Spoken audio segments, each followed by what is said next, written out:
Alors, je reviens dans la palette aspect, ma forme est toujours sélectionnée. Pourquoi est-ce que le blanc déborde? Eh bien, pour le savoir, il faut aller, pendant que la forme est sélectionnée, avec la flèche noire, sur le fond blanc.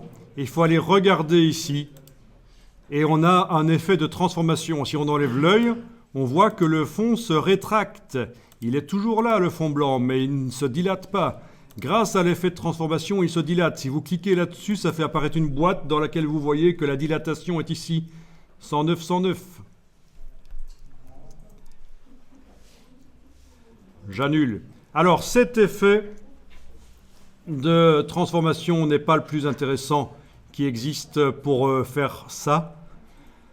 Donc, ce qu'on va faire, c'est aller chercher la configuration qui se trouve sur ce blob et qui est la bonne configuration. Regardez quand vous activez le blob ici. Il a un effet de décalage et c'est mieux pour ce qu'on veut faire. Quand vous voulez qu'un bord blanc déborde, le décalage, c'est mieux. On va donc utiliser les caractéristiques de cette forme blob, les stocker dans la palette style graphique, réactiver l'autre forme et lui dire d'utiliser ça. La palette style graphique, vous pouvez la faire apparaître, elle est déjà apparue chez moi, mais je vais recommencer. Menu fenêtre, style graphique, menu window, style. Menu window, style. Votre forme est sélectionnée, parfait. Elle a le décalage, parfait. Vous cliquez dans la palette Styles, dans la palette Style graphique, vous cliquez sur le petit signe plus et la forme arrive là. Je veux dire, pas la forme, le style graphique, la description de tout ça. Le contour qui est noir, le fond qui est de cette couleur-là, l'autre fond qui est blanc avec un décalage. Voilà, tout ça est stocké dans le style graphique ici. On ne va pas s'amuser ici à le renommer, ni à faire un affichage par liste. Ça, c'est quand on a beaucoup de styles graphiques pour s'y retrouver. Notez au passage que le noir du nuancier ici n'est pas un vrai noir.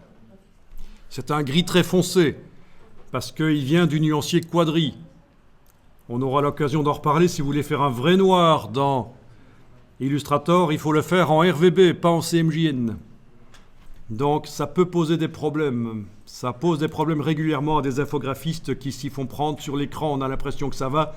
Et puis après, quand on imprime ou quand on sort sur écran, c'est différent. Je veux dire, pendant qu'on crée, on peut avoir l'impression que c'est un vrai noir. Mais c'est du gris foncé. Mais bon, peu importe. C'est une petite parenthèse ici. Parce qu'il fallait que je le dise. Attention au noir de la palette CMJN. C'est pas un vrai noir.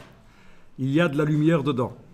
Ok, donc, vous avez stocké le style graphique. On va revenir réactiver la forme qui fait la tête de l'ours ici.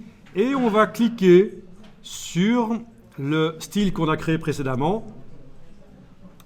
Et voilà, c'est appliqué.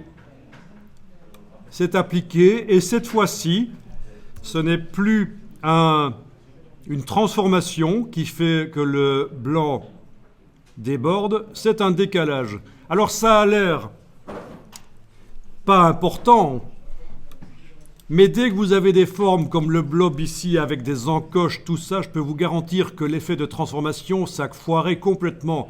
L'effet décalage, c'est le seul qui marchait, qui faisait ce bord blanc exactement comme je le voulais.